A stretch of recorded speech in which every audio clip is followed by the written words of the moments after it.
তালহা, তুমি এত ভাবনায় কেন? আব্বু, আজ তো রমজানের প্রথম দিন। আমি ভাবছিলাম রমজান কেন এত গুরুত্বপূর্ণ। খুব ভালো প্রশ্ন করেছো বাবা। রমজান হলো বরকতের মাস। এই মাসে আল্লাহ আমাদের জন্য রোজা ফরজ করেছেন, যাতে আমরা সংযম শিখতে পারি।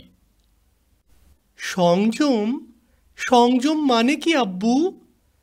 সংযম মানে নিজেকে নিয়ন্ত্রণ করা। যেমন আমরা সারাদিন না খেয়েও ধৈর্য ধরতে শিখি, মিথ্যা কথা না বলে সত্য কথা বলার অভ্যাস করি, বেশি না খেয়ে কম খেতে শিখি, আর গরিব দুঃখীদের কষ্ট বুঝতে পারি। তাই বুঝি? তাহলে রোজা শুধু না খাওয়ার নাম নয়, বরং ভালো কাজ করারও সময়। একদম ঠিক বলেছ। রমজান আমাদের আত্মশুদ্ধির মাস। আব্বু, সারাদিন রোজা রেখে এখন ইফতার করতে কি যে ভালো লাগছে। হ্যাঁ বাবা, রোজা রাখার পর ইফতারের আনন্দই আলাদা।